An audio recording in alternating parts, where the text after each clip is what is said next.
Hello friends, मैं आपके लिए लाया हूँ उमर सीरीज़ का एपिसोड नंबर 5, जिसके शुरू में हमें दिखाया जाता है कि अबू जहल मजलिस में सरदारों से कह रहा होता है कि तुम लोगों ने मोहम्मद सल्लल्लाहु अलैहि वसल्लम को छोड़े रखा, इसीलिए इसके पैरोकार दिन ब दिन बढ़ रहे हैं। अब वक्त आ गया है कि मोहम्मद और इसके साथियों से सख्ती से निपटा जाए, चाहे हाशमियों से भी जंग करनी पड़े। जिस पर उमर रज़ियल्लाहु तआला अन्हु कहते हैं कि बिल्कुल हमें मोहम्मद और इनके पैरोकारों पर सख्ती करनी चाहिए, मगर हमें हाशमियों से जंग नहीं करनी चाहिए। हमें चाहिए कि हर कबीला अपने अपने भटके हुए लोगों पर सख्ती करे, यहाँ तक कि वो वापस अपने मज़हब पर आ जाएं। इस तरह किसी कबीले की दूसरे से लड़ाई नहीं होगी, हमें अपने घरों से शुरुआत करनी चाहिए। यह सुनकर अबू जहल कहता है कि मैं उमर की तायद करता हूँ, वो दुरुस्त कह रहा है।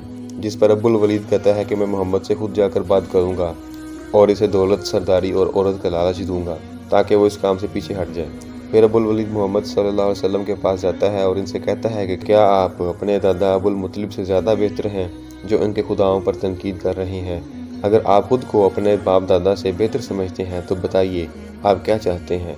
आपकी इस नई तहरीक की वजह से हम बहुत परेशान हैं। अगर आप चाहते हैं तो हम आपको माल और दौलत देकर कुरैश का सबसे अमीर आदमी बना देंगे, और अगर सरदारी चाहते हैं तो हम आपको खुशी से अपना सरदार तस्लीम कर लेंगे, और अगर कोई औरत चाहते हैं तो जिसका नाम लोगे वो आपकी हो जाएगी। जिसके बाद हम देखते हैं कि कुरैश के सरदार दोबारा इकट्ठे हो गए और अबुल वलीद की पेशकश का जवाब सुनने के लिए बेकरार थे। अबुल वलीद कहता है कि लोगों सुन लो, मोहम्मद को अकेला छोड़ दो, मेरी बात मान लो, चाहे सारा जिम्मा मेरे सर पर डाल दो, इसी में तुम्हारी भलाई है। मैंने मोहम्मद से बात की और जो उन्होंने मुझे कहा वो अल्लाह की कसम किसी शायर या मजनून की बात नहीं हो सकती। मोहम्मद ज़रूर कोई बड़ी तब्दीली लाएंगे। मोहम्मद और उसके साथियों को छोड़ दो, अगर इसे कोई कत्ल कर देगा तो तुम्हारा काम हो जाएगा, और अगर वो पूरे अरब पर हुकूमत कायम कर लेंगे तो ये तुम्हारे लिए ही इज़्ज़त की बात होगी। ये मेरी राय है, बाकी तुम्हारा जो दिल करे। इस पर अबू हुज़ैफ़ा कहते हैं कि लोगों मेरे वालिद की बात मान लो, वो तुम्हें भलाई की बात कह रहे हैं। जिस पर अबू जहल कहता है कि अबू हुज़ैफ़ा और उसका मुंह भोला बेटा भी मोहम्मद के पैरोकार हैं, जबकि सलीम के वालिद का तो किसी को पता ही नहीं कि कौन है।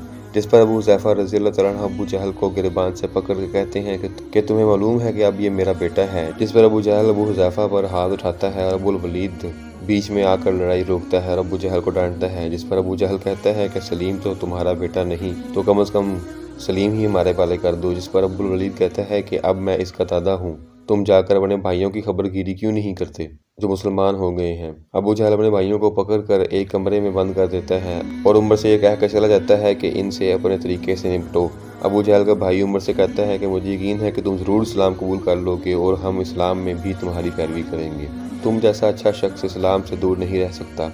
उमर ये कहते हुए इन्हें खोल देते हैं कि वापस अपने मज़हब पर आ जाओ, मैं तुम्हें कुछ नहीं कहूँगा। फिर अपने कबीले बनु अदी से कहते हैं कि मैं तुम सब पर नज़र रख रहा हूँ, खबरदार अगर तुम में से कोई मुसलमान हुआ तो मैं इस पर तशद्दुद करूँगा। दूसरी तरफ मुसलमानों पर जुल्म सितम शुरू कर दी जाता है। इन्हें तरह तरह की सज़ाएं दी जाती हैं ताकि वो वापस अपने पुराने मज़हब पर आ जाएं। अबू बकर इन सब मजलूम मुसलमानों को पानी पिलाते हैं जिन पर अबू जहल और उसके लोगों ने जुल्म किया था। उमर भी अपने लोगों पर तशद्दुद करते हैं। दूसरी तरफ बिलाल अपने घर में नमाज अदा कर रहे होते हैं कि इन्हें उमैया पकड़ कर बाहर ले आता है, रस्सियों से बांध लेता है और तशद्दुद का निशाना बनाता है और इन्हें मोहम्मद सल्लल्लाहु अलैहि वसल्लम का मज़हब छोड़ने को कहता है। बिलाल इनकार कर देते हैं, तब उमैया इन्हें गर्म रेत पर लिटा कर तशद्दुद करता है और कहता है कि मोहम्मद का इनकार करो। जिस पर बिलाल अल्लाह एक है की सदा बुलंद करते हैं। जिस पर उमैया गुस्से में आ जाता है और बिलाल पर मज़ीद तशद्दुद करता है, जबकि बिलाल अपनी बात पर कायम रहते हैं। अबू जहल उमैया से कहता है कि तुम्हारा गुलाम बिलाल मुसलमान हो गया है, तुम्हारे लिए शर्म की बात है। इस पर उमैया कहता है कि तुम्हारे गुलाम यासर, सुमैया और अम्मार भी तो मुसलमान हो चुके हैं, तो इनका क्या। जिस पर अबू जहल इन्हें बांध देता है और इन्हें इस्लाम छोड़ने को कहता है और अम्मार बिन यासर रज़ियल्लाहु तआला अन्हु की वालिदा सुमैया पर तशद्दुद करता है। दोस्तों, यहाँ किस्म नंबर 5 का इख्तिताम होता है। अगर आपको ये किस्म पसंद आई और आप ये सीरीज़ देखना चाहते हैं तो काइंडली मेरे चैनल को ज़रूर सब्सक्राइब करें।